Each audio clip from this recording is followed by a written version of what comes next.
Hey guys, what's going on? Welcome back to another episode of F1 2017 Career Mode. And as the normal F1 circus goes off on the summer break at this point in the season, I thought I would go off and do one of these classic championship seasons. If you don't know what these are, it's basically a mini career mode. You do maybe between 4 and 12 races. You can pick whatever car you want, so we are going to go for the 1996 Williams. It's powered by Renault, so there's the link with the career mode. Welcome to Melbourne, where qualifying for the Australian Grand Prix should be getting underway shortly. Yeah, it's just a bit of fun, just something to do. I hope it goes down well. If it doesn't, let me know in the comments, and I won't show these in future. But I am doing them all, so let's jump straight to qualifying then. So we come onto the back straight, and this car is not the most powerful. That would be the Mercedes. That would be the McLaren of Mika Hakkinen, as you can see, pulling away. The aim of this whole season is to finish 7th overall. So as long as we keep scoring, you know, in P5, P6, something like that, then we should be okay. This car was pretty decent actually, to be honest. A lot better than I expected. Setting that as I run wide is a bit of an overkill, but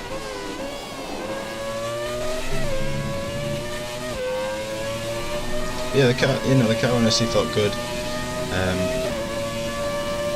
Just as something a bit different. Build my skill up with the driving on this game, how the handling model works. Although, you know, it's a very different car to the 2017 season cars. The handling model is still very similar, and the way that the car picks up the acceleration is still very similar. That, you know, Codemasters only work with a certain model for the cars in the game, so it all extends nicely. But coming on to this final part of the lap now, and we're in P11 currently. Run a bit wide there. Drop it down into the final few corners now. Hard on the brakes. I don't think it's been too bad a lap. I made a few mistakes. They only give you one shot qualifying though, so that's, you know, if you make a mistake, you make a mistake. That's game over after that point. Come across the line, and it's P12. I think, was that P12 in the top corner? It is P12. So fantastic result there for our first qualifying session. Loading the car setup again, making sure it's all the same, and we'll get ready to go for the first time. 5 lights, and we're off. So it's a good start from the 4 McLaren cars and the first Williams cars. So we're sort of in competition with those Nigel Mansell Williams cars. As we drop it down into the first corner inside of our teammate, not quite. Can we keep it going down into turn 3? I don't know. So we're in competition with all these guys in front of us right now. So we're sort of at the back of the pack. Straight down the inside of a fellow Williams 1996 model, and we're right behind. That's a decent start. Thanks, Jeff. And we're right behind our teammate. They sort of give you a teammate, but it really makes no difference because there's no constructors awards, so it's really not important in that respect as to who your teammate is.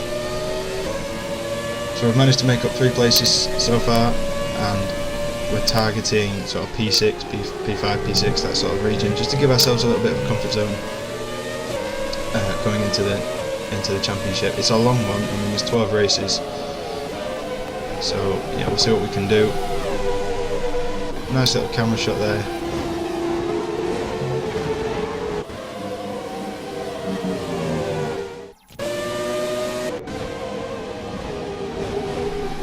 Coming down into the final sector, going up the inside of our teammate.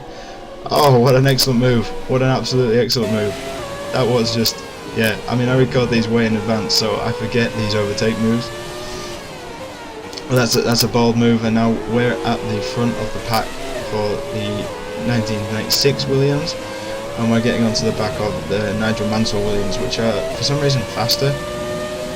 Haven't figured out why, but yeah. So skipping forward a few laps, we managed to close onto the back of I'm just going to call them Mansell's Williams, just for the sake of it. Going green in the first sector, working our way around. Nice little camera shot of us going up. Are we going to have a dive up the inside? We are, oh, just squeezed between the two. Oh my god, that was close. That was really close. That was maybe a little bit too aggressive. I don't know what you guys think. Let me know. But you've got to be aggressive. You know, these are 25% races. You've got to get the job done early.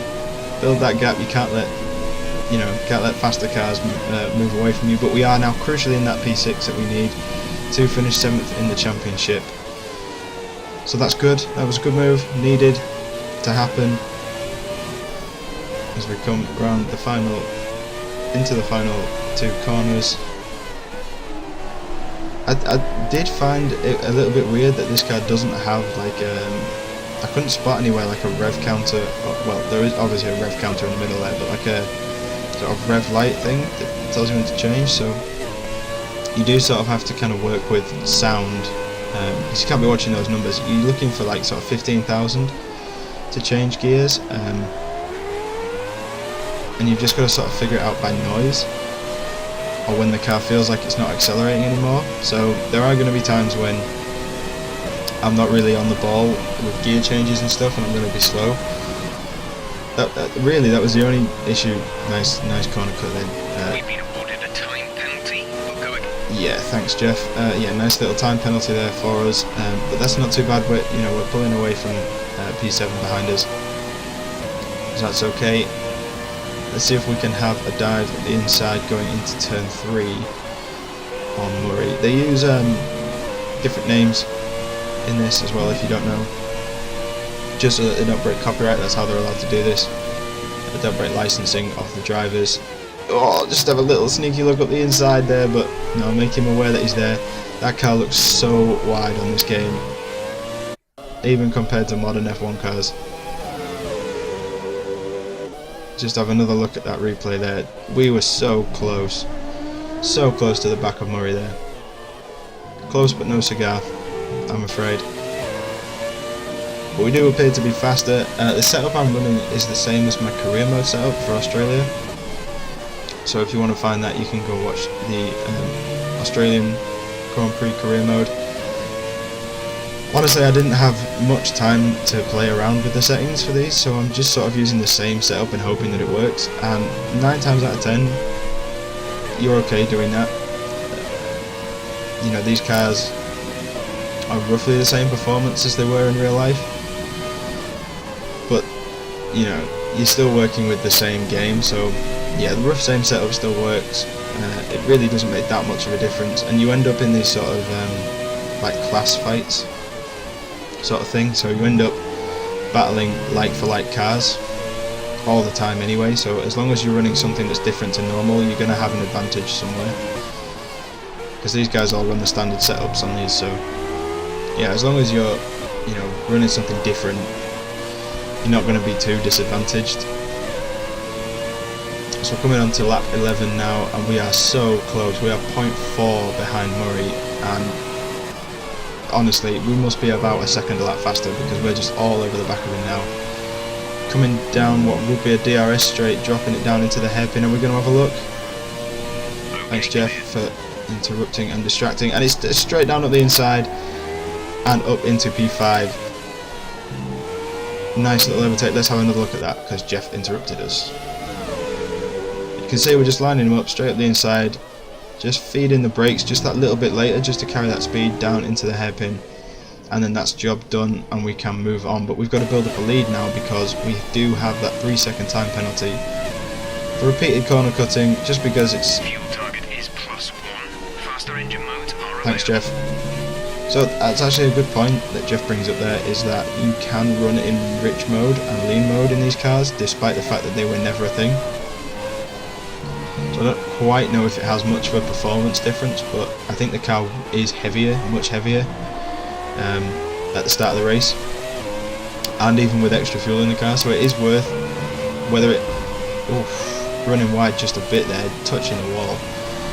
Let's have another look. So we drop it down nicely, everything's okay at this point. Brakes glowing red. And then we just get on the power just a bit early, get on the wrong side of that curve, and we were so lucky not to lose a winglet or... Thanks, Jeff. So yeah, whether it actually affects the performance or not, I haven't figured out. but it is definitely worth running in rich just to get rid of that excess fuel, because it does make the car lighter and that's going to make you faster in the end. But yeah, onto the last lap, and I don't know if we've actually managed to pull out a gap over Murray yet, so I think we're looking at P6 right now, unless we can catch, I believe that's Clark up ahead, but it could be, with the different speeds of all these cars, it's really hard to tell who it is up ahead. Our excess fuel. We'll be back on target soon. Don't wait too long to turn the engine down. Come on, Jeff, I mean, you're telling me that I've got too much fuel, then you're telling me I've burned off all the fuel. Like, make up your mind, man, come on. So yeah, it looks like it could be Clark up ahead. Whether we're going to catch him or not, I don't know, but what we're more concerned about is pulling out this lead over... The tank is empty. Alright, Jeff, thank you. Jeez. Some people. Oh, running wide there. But yeah, what we're really concerned about with is Murray behind us. So we're just trying to pull out a lead. Lucas Roth wins the race. I honestly don't even know who that is, but I'm going to say he drives for McLaren because that car is unreal. Some information on Berlichshoff. They seem to have an issue. Thank you. Last corner, Jeff. That's not going to help at all. Just run it out wide, just too much. Have we done enough? Let's find out. It's going to be P5 across the line, but is it P6? It looks like P6. It is, and unfortunately we did not build up enough of a lead there over Murray. Here come our winning drivers then, out onto the podium at the end of a thrilling Grand Prix. The drama and excitement are over, and it's time to let it all sink in. Congratulations to our top 3 today. So thanks for watching, guys. There'll be another one out probably tomorrow if I can get the upload done. And we'll be back in Spa once this series is over for the rest of career mode. Hit that like button and subscribe if you want to see more.